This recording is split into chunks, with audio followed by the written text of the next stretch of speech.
In the courtroom, a heavy and oppressive atmosphere prevailed. The silence felt almost surreal, a weight hanging over each person present. Sergeant Nathan Carter, a war veteran now in a wheelchair, was there, dressed in his military uniform adorned with medals. By his side, as always, stood Thor, a German shepherd whose imposing presence transcended that of any human being. He wasn't just a dog to Nathan, he was his savior, his brother in arms. He had survived unimaginable trials because of Thor, and today he would fight for what he considered his final battle, to protect the one who had saved his life. All eyes in the room were fixed on Nathan and Thor, but the reason for this attention wasn't what Nathan had hoped for. The army had made an unexpected request. Thor was to be reassigned to another mission. Thor, an elite dog who had risked his life countless times, was now nothing more than property in the eyes of the administration. Nathan, his voice trembling but determined, rose from his wheelchair, locking eyes with the judge. "You don't understand," he said, his voice filled with emotion. "Thor isn't just a dog. He saved my life on the battlefield, and he saved me from myself. Without him, I wouldn't be here today." Murmurs began to echo through the room, but the judge remained impassive, his gaze cold and calculating. There was no room for compassion here. The opposing lawyer, ruthless, replied bluntly, "A dog is replaceable. Sergeant Carter is no longer in active service. He no longer needs this dog." Nathan clenched his fists, his gaze hardening. "You have no idea what you're talking about," he retorted, his voice growing stronger. "Thor saved my soul. He's not just an animal, he's a part of me." Then something strange happened. Thor, usually calm and disciplined, suddenly pulled away from Nathan.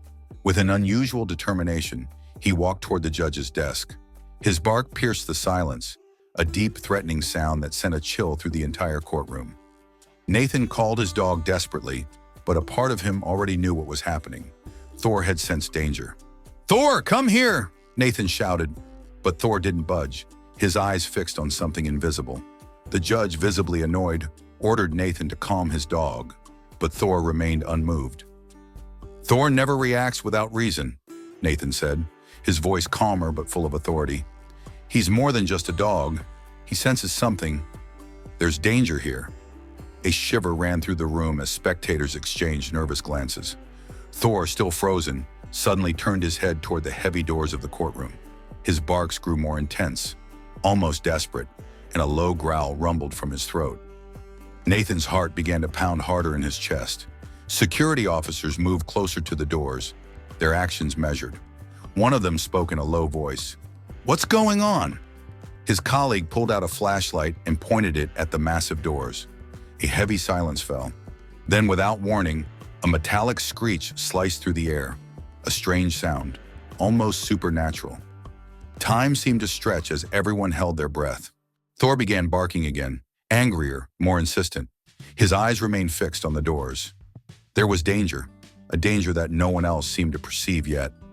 One of the officers slowly backed away, his gaze fixed on the dark corridor behind the doors.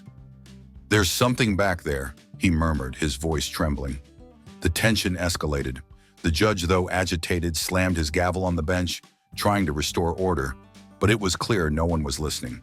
The doors suddenly opened, and a cold wind rushed into the room like a harbinger of doom. The flashlight revealed a dark, empty corridor, but the lack of sound made the atmosphere even more ominous. Nathan, ever loyal to his companion, sat up in his wheelchair. He could feel that something serious was happening, something Thor had sensed before him. "There's something wrong," he whispered. Suddenly, heavy footsteps echoed down the corridor. Slow, menacing. A tall, imposing man emerged from the shadows, dressed in a long, dark coat and a hood that concealed his face. He walked calmly, almost as if savoring the chaos he had sown in this room.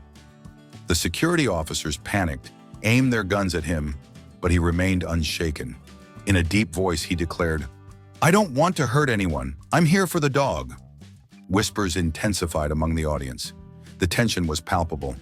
Nathan stood up, his gaze hardening. "You're not taking him," he said, his voice trembling but resolute.